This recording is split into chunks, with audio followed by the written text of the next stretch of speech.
So let's start with a little bit of meditation. And one of the things to consider, of course, is that first we make ourselves comfortable. I think I'm going to do a little to make myself comfortable here.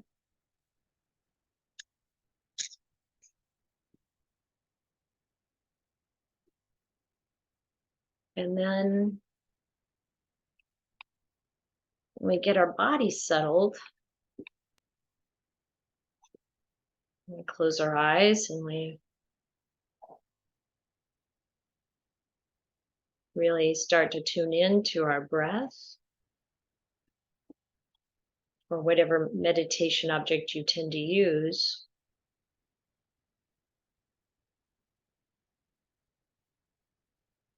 And we want to take some time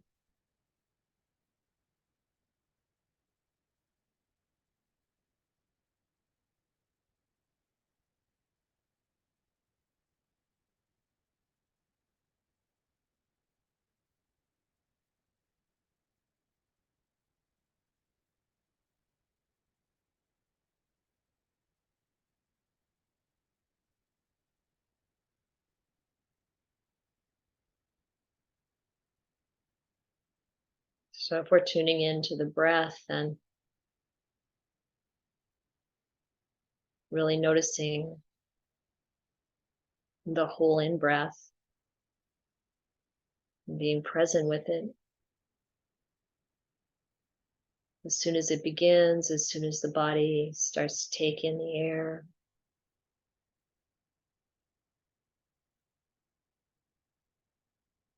and then when the in breath ends and there's that little space before you breathe out, to really paying attention to each little change. And we can be aware that the breath is changing the whole time. The whole in breath, you can feel it coming in. It's affecting the body. The body is doing the breathing, of course, expanding. And there's that pause, and then the breathing out.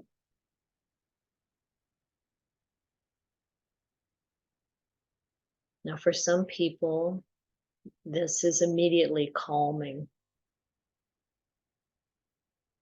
And for some people, it's agitating to observe the breath. And in that case, I think there is some value in investigating that. What is the cause of that tension? But that's another story, another topic. So for people who have that tension arising, if it goes away when we kind of guide the mind to relax, and we start to feel this calm feeling coming through the body, then that's great. But if not, then it's good to take some time at a different time to really investigate what's going on with the relationship to the breath. But for now, if the breath is a comfortable object, we stay with it.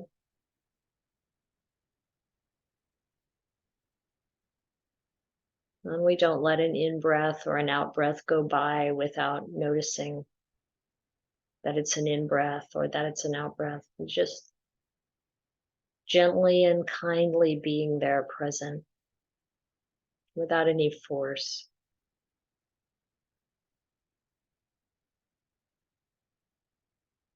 This is not a regimen. It's a gateway to being relaxed and calm and letting go.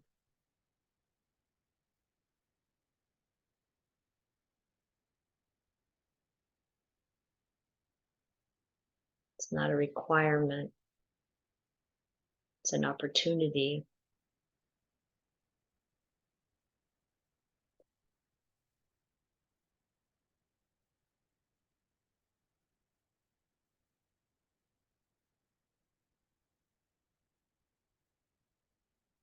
And as we breathe in and out, we can start to feel or imagine the breath going through the whole body. The whole body participating in the in-breath, just letting it fill.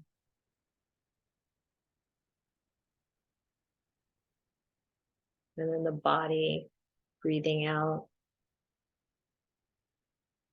relaxing a little bit more each time we breathe out.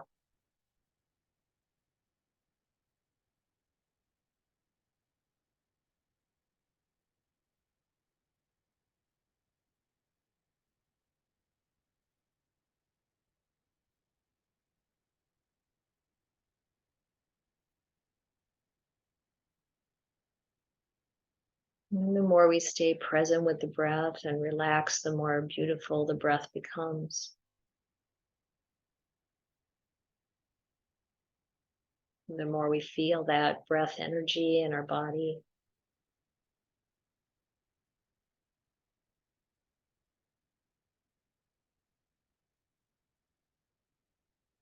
The more appreciation we may feel for the simple action of breathing.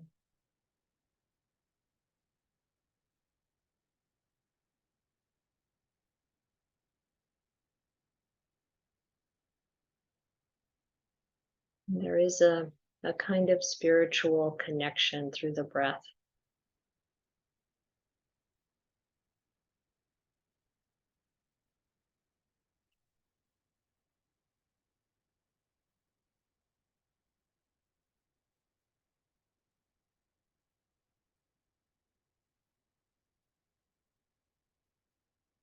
And so we calm the whole body.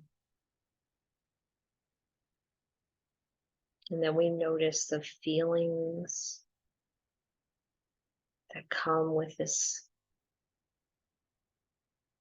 calm attention that we're giving to the breath.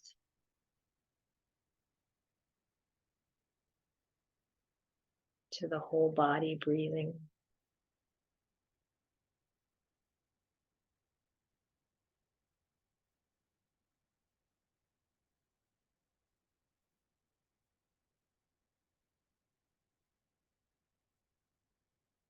What we've entered is really a sacred space. It's the space of the mind relieved from the distractions and the pressures that it's ordinarily dealing with. And it's settled in this space of the simple in-breath and out-breath.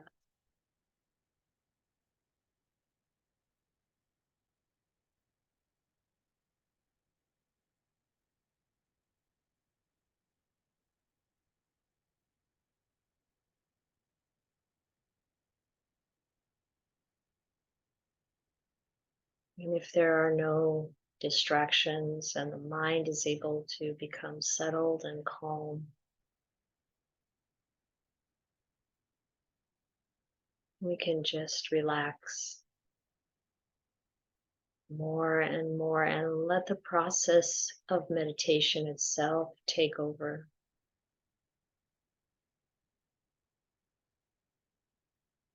All we do is stay present to it.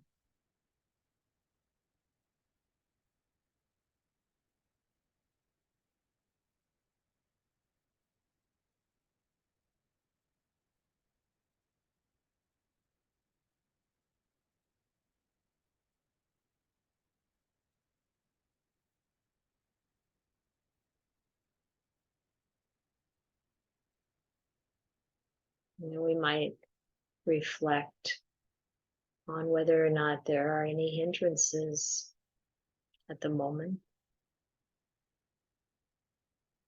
wanting something,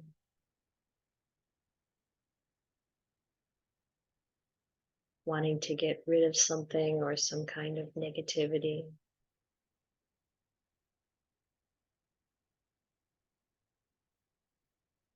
Dullness, drowsiness, restlessness, regret or doubt.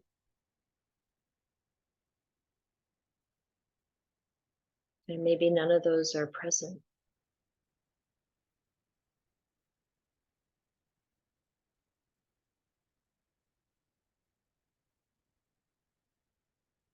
In which case we can just breathe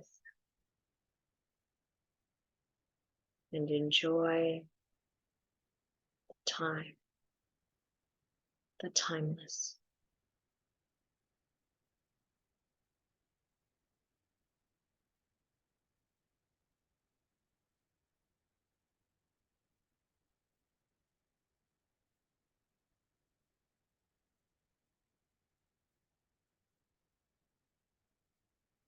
If any of those hindrances are present, we can perhaps give the mind something a bit more powerful.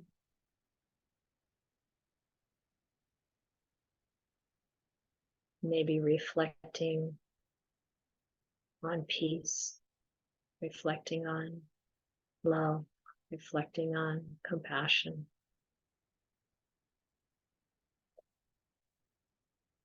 Something that really inspires the mind.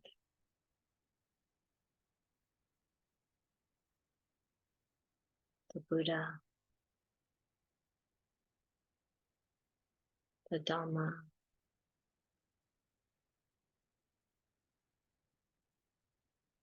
the availability of enlightenment to those practicing from the time of the Buddha and still today.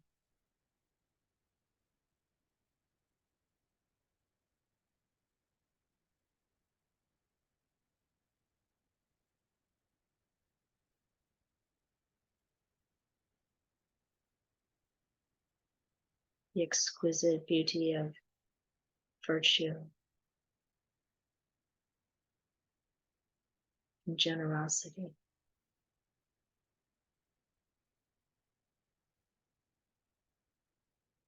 And whatever really calls to the heart,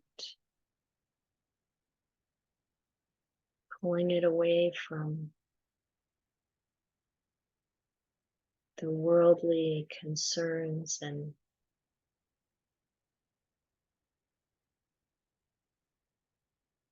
mind states that hamper our progress, hamper our wisdom, and instead lifts up the mind, that which really lifts up the mind.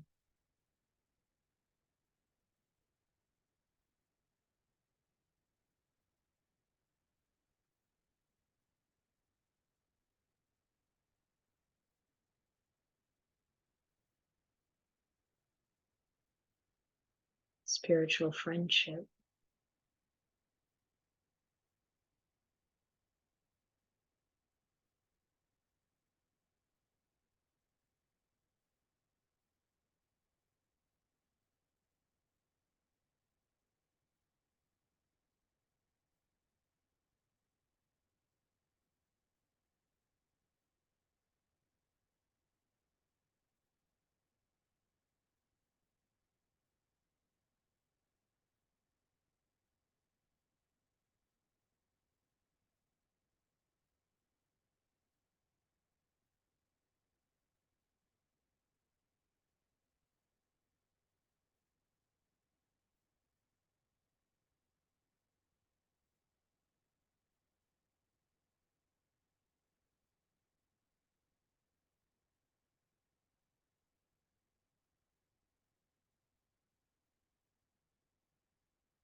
Sorry, that sounded a little earth-shattering on this side. I hope it wasn't too bad for you.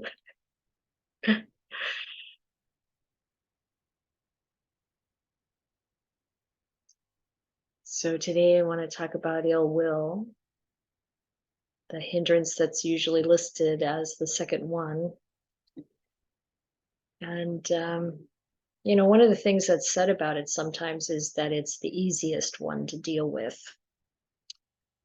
I don't know. I think it depends on whether or not one's character is kind of bent in that direction, because sometimes ill will can be quite challenging. And I want to say that ill will can have a pretty strong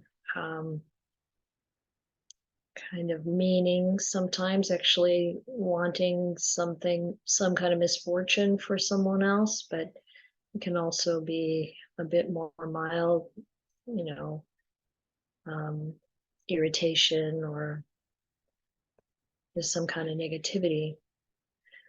And so we want to consider the whole range of those options: hostility, resentment, anger, conceit, contempt, disregard, disdain. When the Buddha talked about ill will, and he gave these um, similes or images of how water appears. Like if you look into a clear pond that's very still, you can see your reflection accurately, clearly. But if you look into some water that's boiling, you can't see yourself clearly. And he said that's the way it is with ill will. So all of the hindrances weaken wisdom. And when we are struggling with this kind of, negative mind states, we can't see clearly. And we miss out on so much of what's beautiful around us, within us, and the deep peace of meditation, of course. So I want to talk about ill will, I think I have maybe 3 points I really want to make. And the first one is around whether or not we think there's a value in any of the negative mental states. Because we actually, especially in this culture, can often have this idea that there's a value in anger or in some of these other mental states. I'm going to share a little bit about that and invite you to really take a look at that, because we can hold that kind of idea in the back of our mind that keeps us from letting go and keeps us from making the effort that we need to make in order to relinquish or be freed from ill will. And that's the second point. How do we let it go? How does that work? And looking at when maybe there's only going to be 2 points. We'll see. We'll see how it goes. But on this first one, like, one thing you could consider is what is the nature of the kind of negative mental states you might encounter in your own mind. For myself, I can't really recall ever wishing some kind of misfortune or bad result for someone, which I feel fortunate in. But of course, there's the whole range available to all of us in terms of these feelings and mind states. And one really important point is that we not feel bad or heap some more negativity on the fact that we experience these mental states. It's like every other kind of feeling. We just want to be present with it, understand, recognize its presence, and be kind to ourselves around it so that we're not complicating the challenge by adding more negativity. So that's one piece. But when we really look at whatever it is, are we really somewhere in the back of our mind thinking there's value in it? And I found an article, actually a couple of them. One from the American Psychological Association that says, when anger is a plus. And just like a couple of sentences from that. It says, yet the red hot emotion has a positive side, say psychologists who study anger. In studies and in clinical work, they find anger can help clarify relationship problems, clinch business deals, fuel political agendas, and give people a sense of control during uncertain times. And just consider that for a minute. Has that been your experience? And the Buddha doesn't agree with this, and we'll talk about why. And then the other article I found was the right way to get angry, and said anger is a tool that helps us read and respond to upsetting social situations, but how can we stop it from getting out of hand? So that was their approach. This is actually from UC Berkeley, and it was an article that was written some time ago.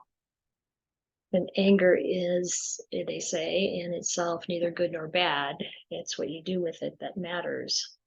Anger is best viewed as a tool that helps us, like I said, read and respond to those situations. Research overwhelmingly indicates that feeling angry increases optimism, creativity, effective performance. And research suggests that expressing anger can lead to more successful negotiations in life and on the job. It says, in fact, repressing anger can actually hurt you. And it goes on to talk about how if people repress anger, they might have more illnesses like bronchitis or heart attacks. But it says when anger arises, we feel called upon to prevent and terminate immediate threats to our welfare. And it goes on to kind of say altruism is often born from anger. And when it comes to mobilizing other people and creating support for a cause, no emotion is stronger than anger. It's a mistake to presume that kindness, compassion, love, and fairness line up on one side of a continuum and anger, rage, dislike on the other side. Positivity alone is insufficient to the task of helping us navigate social interactions and relationships. A healthy society is not an anger-free society. And then it starts to talk about the cautions of the problems we can get into using anger.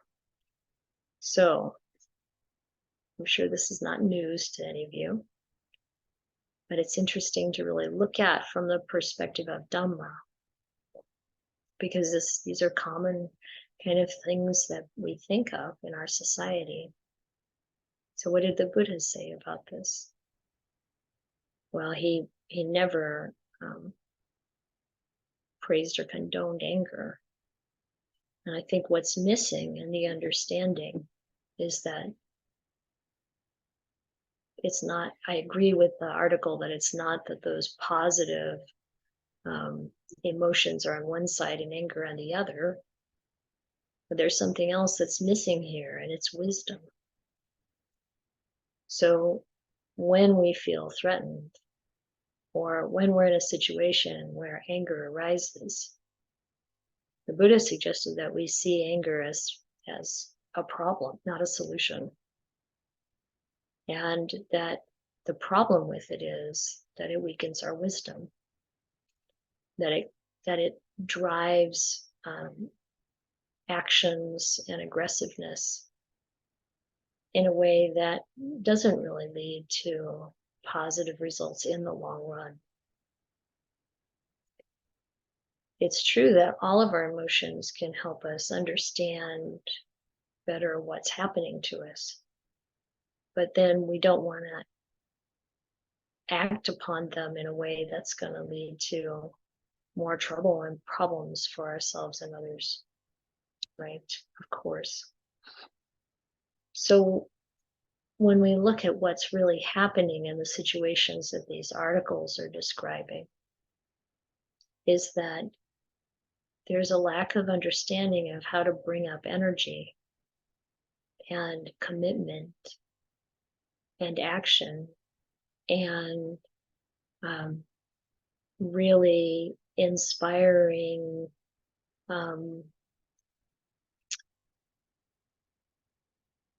skillful ways of talking to one another when we're in the throes of some kind of challenge. So I think there are inspiring, skillful ways to negotiate a salary or bring people together and inspire them to take action that are way, way better than using anger. And you may already feel this way. And I think a lot of it is around wisdom. So when we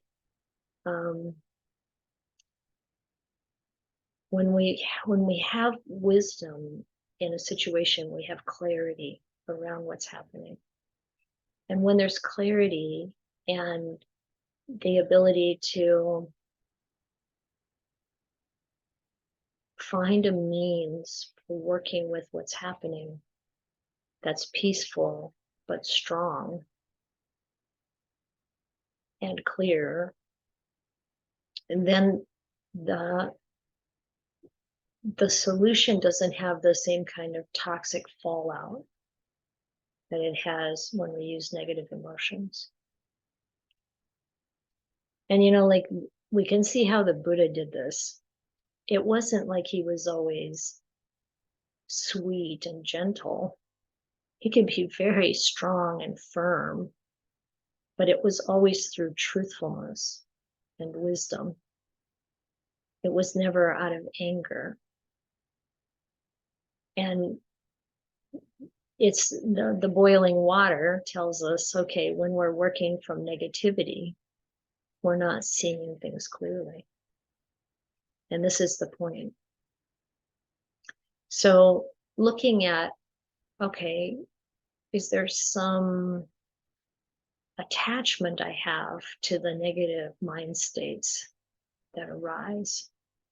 Am I using them in some way for protection or a perceived protection? It never pans out in the end that you're safer. You're safer with virtue and compassion and wisdom and clarity and equanimity, all of those qualities that the Buddha really encourages us over and over again to cultivate. It's like when you look at the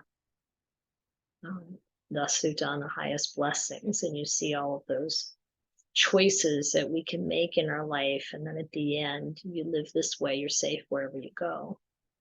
And that's true. But if we live coming from negativity and anger, we're not safe anywhere. And that's the reality. So then how do we work with this? Once we understand that it's a problem, then we can start to tease apart where the attachment is to it. what is the value I think I'm gaining from having these mental states? Now you may say, well, I don't see any value, but I'm still plagued by these things. And sometimes our karma is very strong with regard to these things, and we need to use those methods that the Buddha gave for counteracting them. Really, really developing the heart qualities that cause the anger, the resentment, the ill will, etc., the irritation to dissolve. And especially with something like irritation, what we can easily notice is that we want things to be different than they are. One of the articles I was reading was talking about how it's perfectly okay to be angry when someone's annoying you. It's good to let them know that, how you feel. And it's like, well, it can be important to let people know how we feel, but do we really have to be upset at all if we feel irritated? Is it really about someone else annoying us? These are the questions. Who's really got the responsibility for this? And so when we are meditating, we experience this negativity, there are a few different possible approaches. And just like when I was giving the guided meditation, I talked a little bit at the beginning about, sometimes people have difficulty being present with their breath and how it takes some work, but it's not the work done during meditation, it's the work done outside of meditation to really be present with what's going on and really look into maybe the trauma that has occurred in one's life and find some help in working that through, and taking the time and really bringing a tremendous amount of kindness and support to oneself internally and externally to look at that. And we have to do the same thing with these negative mental states. Take the time to really, really be present with what is underlying them. Or what do we want to have be different? Or what has been the conditioning that we know of, let alone all the conditioning that we don't know of from previous lifetimes, that makes this the pattern, the habit that arises. And I've seen so much change in this regard in myself and in other people. This stuff really is not set in stone. When we work with it, when we observe it, when we bring a kind of attention to it that helps it shift and fade and dissolve and maybe break away, it really does have a lasting effect. So there's that work off the cushion, you might say. And then there are the things that we can do while we're meditating. If we already understand a pattern that we have, we know we really don't need to dig further into what's going on there. It's just the recurring old karma. First of all, recognizing, this is just old stuff from the past. And then oftentimes really strengthening those heart qualities, those Brahma Viharas, really strengthening our appreciation for our own goodness can be the way to really send this kind of stuff away from us, out.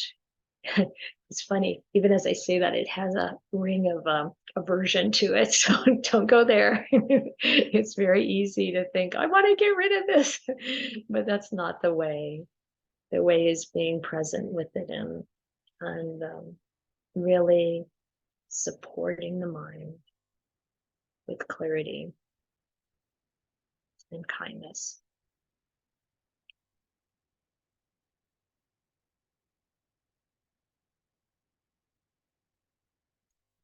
And sometimes, I know I've told this story a number of times before, sometimes we can have a really difficult relationship and have a kind of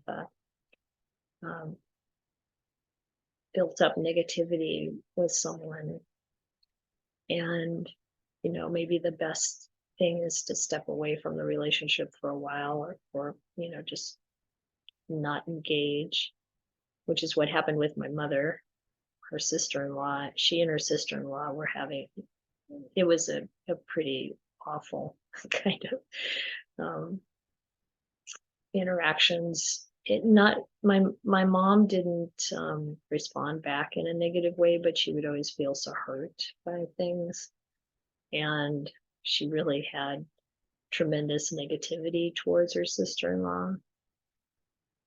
And then she started coming with me to visit monasteries and spending time in Thailand. And she picked up the practice of loving kindness, and her way of practicing was to really wish this long, long, long list of people well. And without even really thinking about it, something shifted, because when she was back in her hometown and one of the relatives passed away, and she called me up and she said, I want to go to the funeral to see everyone, but I don't want to see my sister-in-law, so I think I'm not going to go. And then the next phone call I got was, I went to the funeral, and when I saw her across the room, I just walked over and I said hello, and I didn't feel any negativity at all. And it's like, yeah, this is great. This works, and she wasn't even trying to work on that specifically. It's just like the change of heart that comes with the practice, and developing these good qualities can sometimes be enough. And then, of course, when we sit down to meditate, maybe we have some other hindrance to work with, but that one is a lot better. So those are some thoughts on this ill will issue. And now I'd like to hear what questions you have or comments, because that's usually where all the really good stuff comes out.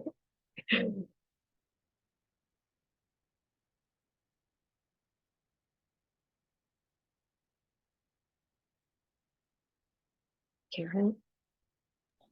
Oh, thanks for that talk. Something I'm struggling with lately is ill will. But everything you said makes sense. But one thing I wanted to say was that, I agree that anger does get you things, but I think at a really bad cost. Sure, I was getting really angry when you're reading off all those positive statements. And I said, yeah, that's true. But if I look at an office where you have a manager yelling and screaming at people, be on time, do your work, yeah, people are going to do that because they're terrified of you. But you're going to have really high turnover, really unhappy employees. Their work isn't really going to be that good because they don't feel good about themselves. So the cost of anger, to me, when I see that happening in an office, and you see it all the time, in the long run, the wisdom's not there. You're not treating people good. You actually are not getting good results. You're just getting a few little things that these angry people pick on, like time, being late, da da da. And in the long run, I don't think it works, And so I think, to me, I'm in the process now of just looking at my anger and my irritation. And I can see how one-sided it is. You just look at all the negative qualities of the person and you never see anything positive. And yeah, just working with that, learning to understand myself and my anger and the way it comes out and what I do with it. But yeah, no, to say that you get a benefit for it, I used to believe that too when I first started Buddhism. No way, I'm not giving up my anger. It gets me things, it works, but I totally see the downside of it, because mostly you're focused out there. Look inside and see what's doing to you. It's not good. Yeah. It's not good at all. Yeah, so that's what I had to say about ill will and anger. Yeah, thank you, Karen. It's so true. And you see it in parenting too, parents who, rule with the iron fist, and the kids get out as fast as they can. It's like, works on the short term, maybe. Yeah, thank you. Holly? It was interesting to listen to that talk and look back over my decades in handling anger. And it's such a great analogy about the boiling water, and it's really great to consider it a problem. And I remember, I use now, if someone calls me a dog, I have to, first I look to see if I have a tail. Usually I have, at least some kind of a tail. Mm-hmm. And then I give, and that may take a while, and then I give metta and loving kindness to myself and then to the person who got me angry, followed eventually by investigation. And I just went through a thing a couple days ago with a person that I care about deeply, and that's what I did in fits and starts, and there's no timeline for it. Mm-hmm. And then I look past my past. Anger spiked when I felt despair and hopelessness and at my wit's end. And so it was more like a thrashing out at having no tools or belief system that worked for me, and feeling alone with being at my wit's end. So now I walk around and I pay homage to the Triple Gem and Kalyanamittas. So that's been a huge shift. Yeah. Yeah. And then the third thing I wanted to share was that if I'm angry about something like land use, conservation, Jean and I go out and find a way to volunteer. Or windmills where I don't think they should be. And I go out and I write letters and I volunteer. Or if I if I feel angry about the non-support for bhikkhunis, as you've seen me do in the past, I become involved in supporting bhikkhuni ordination and those who support them. So those have just been real great methods for me. And then I have a question. I've been wondering about how people are translating the idea of gentleness, because that's really comes up for me a lot. And I don't hear it in the Buddhist translations. So I would love to hear your few words on that. Thank you. When you say translating gentleness, are you Is saying there a word in Pali for gentleness? There must be? It's not coming to mind right now. Yeah. Being gentle and kind. There is. I'll look into it. Yeah. Yeah. I thought early on when I started coming to monasteries and, is it okay? I mean, I thought, a Buddhist is just nice all the time, right? Then I was at Wapananachat once, and Ajahn Jayasaro was the abbot, and he said, I had to sack the guy who was building the kitchen. And I thought, you actually fire people? Buddhists fire people? Well, I was pretty naive. Sometimes that's what you have to do.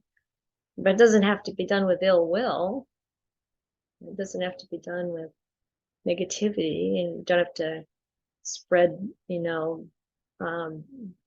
bad kind of press about the person, unless there's some important reason to warn someone.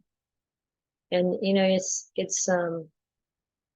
it's really how it's done, and that clarity, that wisdom, that willingness, that strength that comes from being really grounded and clear and present and having a balance, and not driven by negative emotions. And then, of course, we're talking about the negativity that we run into and we experience in life, because when we sit down to meditate, we bring our whole life with us. We have to work on it in our life. And then we see these incredible good results as we go. Yeah, Val?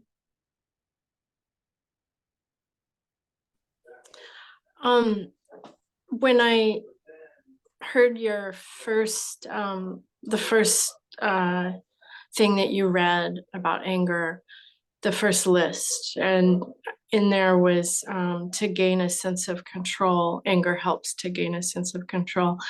And I just kind of had a chuckle because it's like, oh, control, really? You're expecting to have control in this world? Interesting. Because I've found, of course, I've wanted to have control over all the things that have happened to me, but I've learned that I don't. And it's much more valuable and works much better just to turn within, turn to myself for, dealing with that I don't have control. I'm a human in this world, and that sense of control is illusionary. So, yeah, so that struck me. And then also I was trying to remember, I think I had a therapist once that had told me that anger was a secondary emotion. And I was trying to remember if that was true or not, or if I had misremembered. No, that's so true. I mean, I remember in like the parent effectiveness training model, they talked about anger as the tip of the iceberg, and what's beneath it is usually fear or sadness. And this is why we should be really compassionate too, to ourselves and others. Like when we're really feeling desperate, as others have been saying, we lash out. We can look at when we're having this ill will as a hindrance in the mind. Like what is it that I'm feeling threatened by, or what is it that I'm confused by, or just really trying to understand and having compassion for people who are losing it. Try to support them. I understand, I've heard and from Ajahns that in Thailand, people see when someone's angry, they just like think the person's gone crazy. That's a person being crazy, and you stay far away from that. And it's true. And this path is about becoming sane at the most incredible level. Real sanity. And real sanity also is filled with compassion and wisdom. Thank you. Yeah, thank you, Pal. Steve? Hi, I've spent a few years thinking about this. So it's kind of a commonly arising thing. And I guess one thing is that, anger wouldn't be here if it didn't have some evolutionary purpose. And it's kind of gotten us to a certain place. But even though that may be true, it's we're in a lot of ways what we're doing in the practice is trying to counter those kind of delusionary impulses like that. But I was thinking about so many people, and on ones that I agree with and ones that I disagree with, take an injustice and then you've got the general apathy about it, and so they try to get rid of the apathy by arousing anger at it, and making good guys and bad guys out of it. Mm-hmm. And so then the question is, how else would you do it? And I think the other example you get, not as often, but is someone that arouses compassion out of the pointing out the injustice as a way of touching people and bringing them out of the apathy about it, and just the inability to see it at all. Anyway, I'll stop there. Thank you, Steve. So I don't think the Buddha would have thought that, well, anger is here because it's had some positive evolutionary value, just to kind of like put that forward, that human beings are caught in greed, hatred, and delusion. And anger is part of that. And we have evolved or whatever, but if we look back to the time of the Buddha, we're still dealing with the same stuff as was happening at least 2,500 years ago. So yeah, the whole package has evolved of human life and capability, but we're still caught up in this, these defilements. And I think that seeing, and I know you know this, Steve, but just to kind of put a different spin on it a little bit, it's like what you're saying, I agree with. When we see that we're working with these defilements, and if we use defilements to excite people and motivate them, there's going to be this negative fallout.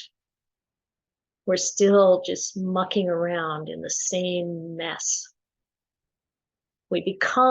Oftentimes we become like those who've been the oppressors, because we haven't lifted up ourselves out of anything.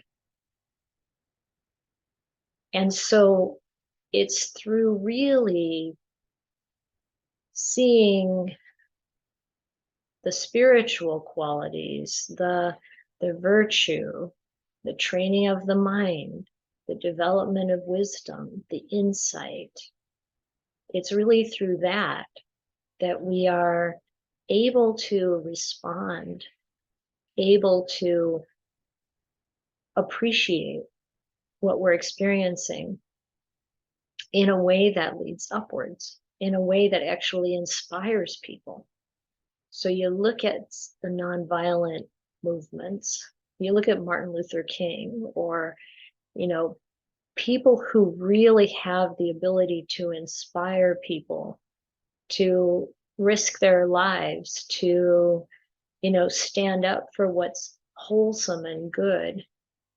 And then you can see the positive results that happen from that. The person in the action of doing that, taking that route, developing their own courage and strength, they come out of it better than they were before, no matter what happens to them.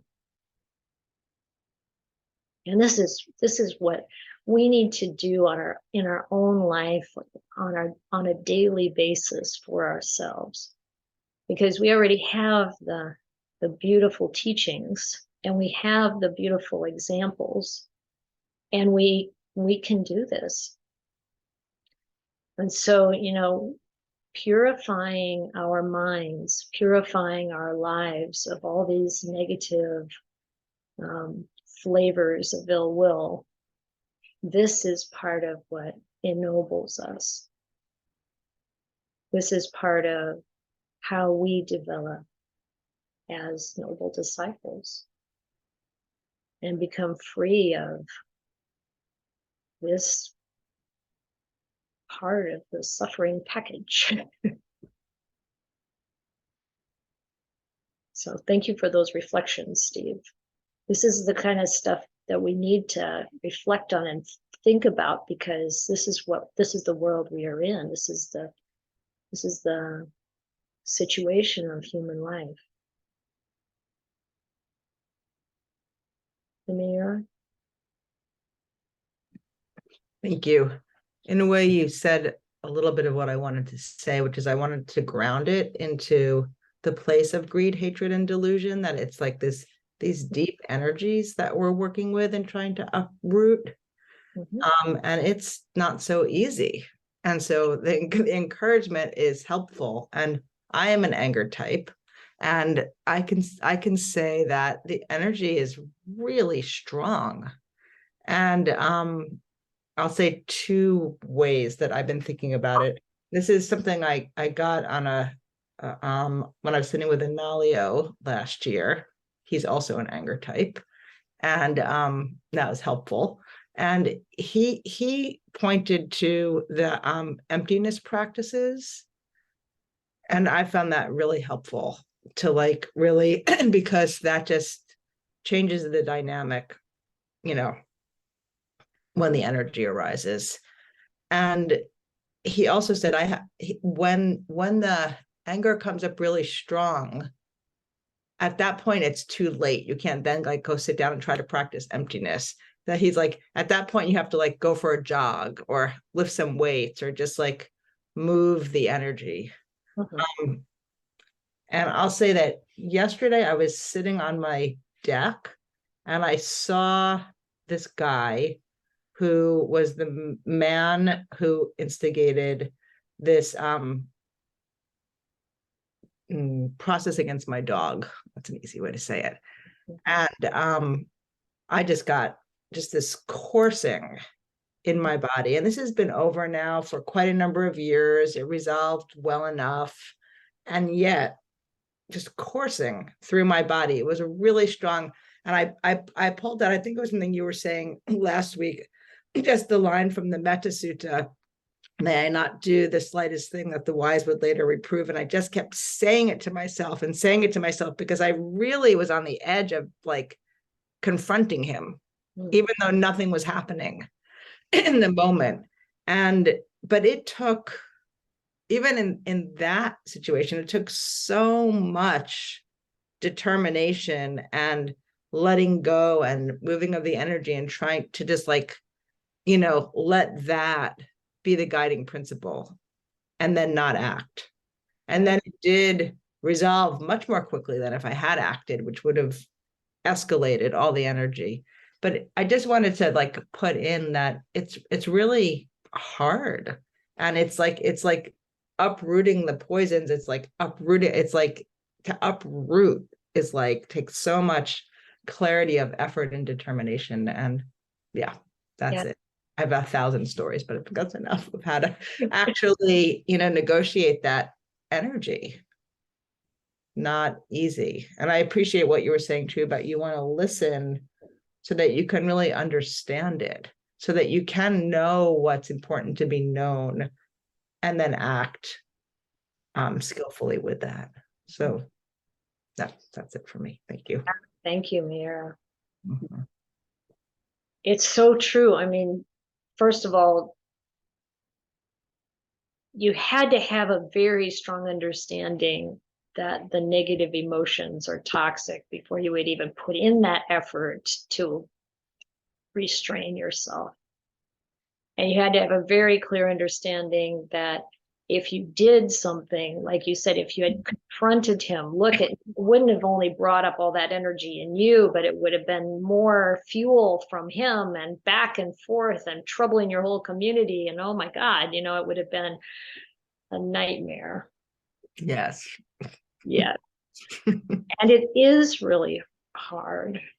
And it's also, like you said, once it arises, it's energy that you just have to like let, you know, calm down. That I love those bonfire images the Buddha gives. You know, if you keep throwing the dry sticks onto the fire, it's going to keep flaring. But if you stop it, it's just stop throwing the sticks on. Right. It will die out. Yeah. It may be warm for a long time. It may be hot and then warm and then cool, but it's still going to die out. It's like learning how we fuel our negative feelings with our own thoughts. Yeah. Stop doing that. right? And then in the dying out there then is the dying out of self. And I think, Exactly. The next point I was going to make. sorry. What is the emptiness? No, not sorry. This is great to make it together. Even better. Yeah. The not self, the emptiness practices are about, what are you empty of? You're empty of self. That's what it comes down to. It's the empty of self. You know, when we think, oh, I have to let people know how I feel. It's the the me and mine. There's constant suffering with that. The end to it only comes from the uprooting. If we can uproot the anger, we can uproot the desire, we can uproot the delusion. We've got to uproot the whole thing. That's why we don't have like arahants everywhere. We are gotta really work at it, you know. And so, yeah, it's a beautiful example. Thank you. Elaine? Thank you, Aya. I really relate to all this talk. For me, I found it's so easy to kind of fall into this kind of ill will, but it feels so bad. It's harder to be kind, but feels so great afterwards. And I've been making this vow, and I don't want to have ill will. But you know, I can't help sometimes, especially comes to the resentment. You know, I mean today and since yesterday I've been practicing metta meditation and towards one of my colleagues, and I have been helping her for years when she had a difficult time and divorce, but she turned into doing something very hurtful things, and yesterday again, and then I just couldn't stop thinking about, you know, I didn't, you know, say any harsh words to her or anything, but I just had those really kind of negative feeling. I know it's me, it's not her, she's just triggered. But I've been doing this for years because she's been doing these things for more than 2 years constantly, giving me a trouble, and she's kind of living near where I am. Often I bump into her in the metro. She would come. I try to avoid not having the conversation or having kind of conversation, trying to give her metta, but almost like kind of doomed. I know I was not skillful, and I've been sitting for metta meditation, and I think I've been softened than before, but I was quite afraid myself keep having this kind of resentment. And I just wonder if any skillful means. Yeah. I'm very hopeful about your mother's story. But I have been doing the metta for a couple of years. I feel like I haven't improved much. Thank you. Yeah, you're welcome, Lee. Metta may not be enough, and because it's you know, just it, yeah. What's needed in addition to metta is the wisdom part, and that really comes back to seeing that when someone is unkind, it's coming from defilement. They're the ones who are, there's suffering there. And it's very important that we stop replaying the problem, stop replaying what they said or did, and stop reinforcing the negativity in ourselves. It's those thoughts. It's very hard to stop it, but we want to stop those thoughts, but we have to do something to help ourselves take a different approach. So part of it is remembering that it's like you said, you know, that it's not what other people do that causes the problem in our own minds. But then we have to learn how to work with our mind so that we're not letting what other people are doing invade Like I like the statement in the suttas where the Buddha said, I didn't let that invade my mind and remain. We can take these kinds of phrases from the suttas and we can remind ourselves to not let this invade my mind and remain. That it's like toxic substance, it's a poison. And if we can think about how it's not the person who's being treated unkindly that has the problem, it's the person who's doing the unkind things. Even if someone, you know, takes a gun and shoots you, it's not your problem. If you die at the hand of some mass murderer in a grocery store or someplace, it's not your problem. I know that sounds crazy on the surface, but they're the ones that have the real problem. And so these are the kinds of reflections that are important, because we want to reduce that sense of self. We want to reduce that kind of being susceptible to suffering from someone else's action. You know, like I really, as many of you know, I was very impressed by Ajahn Jayasaro's statement that we can't be harmed psychologically by someone else unless we participate. Physically, yeah, someone can hurt you without your participation. But mentally, it's up to us. We have to look at, how am I participating in making this painful for myself? What am I hearing, seeing that's causing me to feel bad? And then why? Really just staying with that kind of process internally. This is what using feeding your demons or whatever these other kinds of models like rain. That's a process that was developed by, some of you know her name, I can't think of it at the moment. Tara Brach. Thank you, Tara Brach. You know, you can read about these kinds of things and then just try to work with them. How do I look at this from the perspective of seeing, you know, what is it that really is bothering me about this? And how do I work with those feelings?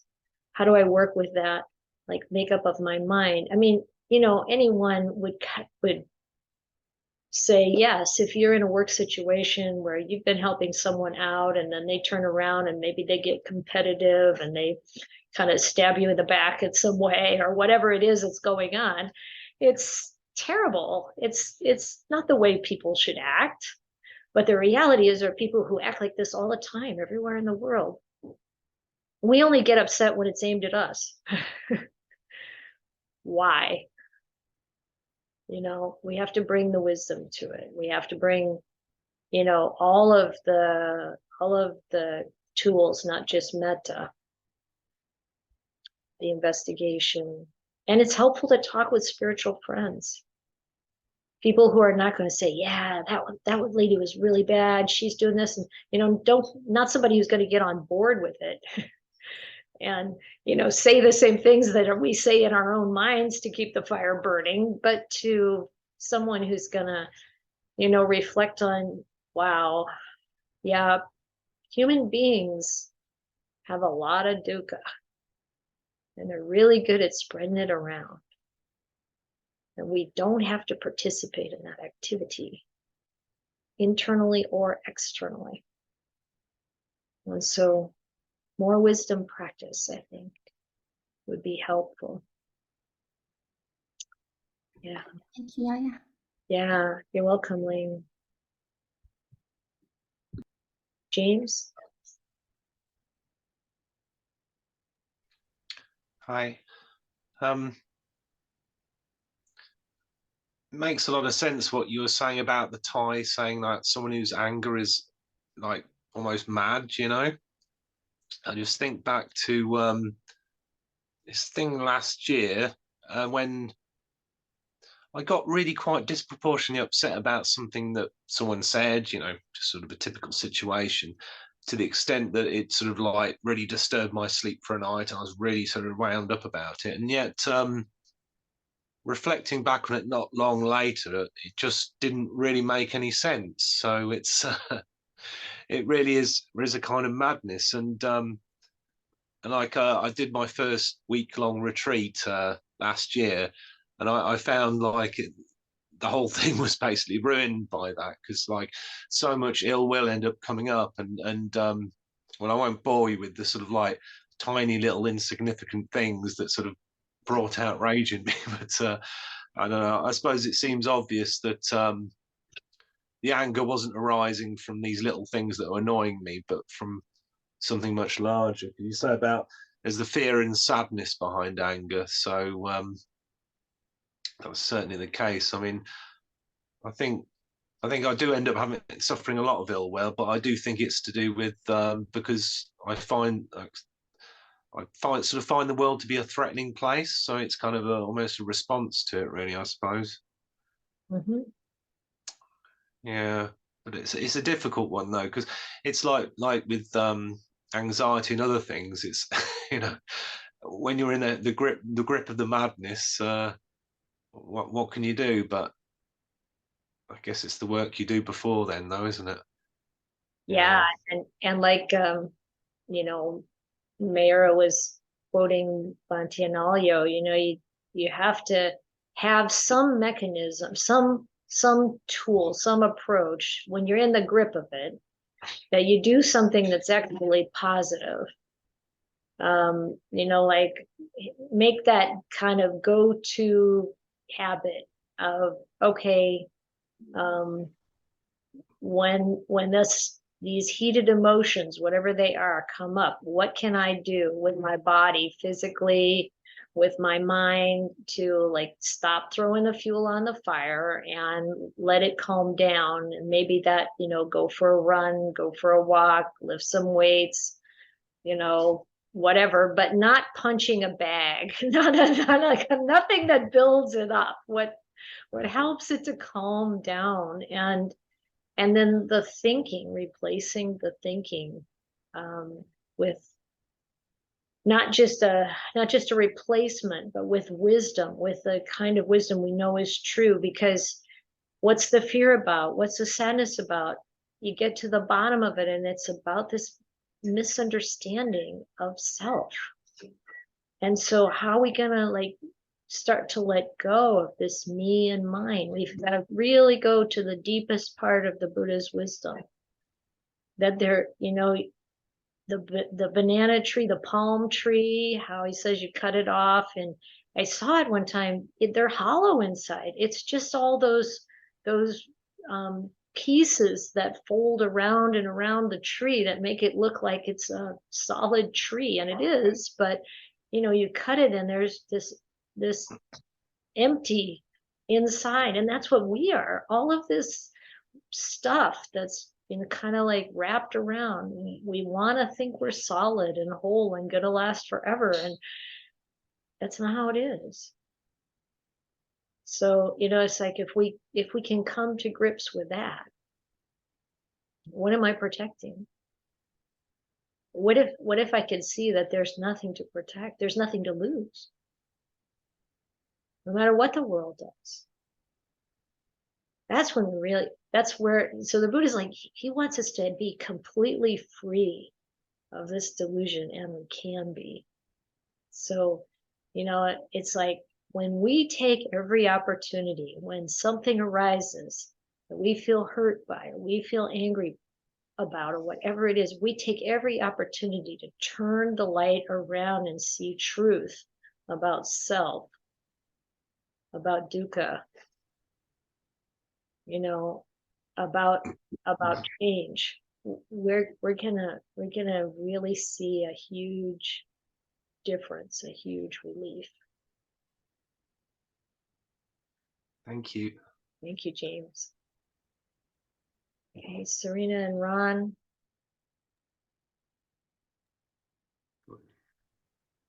I'm very grateful for the reinforcement of these teachings from you today. Very grateful I was able to be here, and everyone's comments. I've been nodding my way through the whole thing because, as you know, Ron and I can attest as living examples of the wisdom and the power of these teachings when we do practice and we do learn. And it's not easy to learn new tools, but I can say that if it were not for going through this and the help that you give us through these teachings, we would not be together. And certainly we would not be experiencing the joy and happiness of being together in our old age now. And also, we would have left here, we would have moved to California to probably disastrous situation because we were annoyed by neighbors. And now we just don't go out to it. And we don't even really know what we were so annoyed about. The wisdom and transformative power is real. And I appreciate the reinforcement so much. And we've, all the tools, the one we started with was we would just go, stop. And now I turn my hand to my face and go, stop. And it's an immediate reminder, as is our Buddha poster up on the wall. Mm-hmm. And we also are just lately memorizing the sutta, may I abide in well-being. And it's metta to me first. May I abide and be free from hostility and ill will and affliction. And then may everyone. But these tools work. Thank you so very much. Thank you for sharing that, Serena. And thank you all for your practice. We give each other strength. And yeah, we may have heard it 100 times already, but if we're still dealing with it, I guess we got to hear it again. Okay, so I think that ends our program today.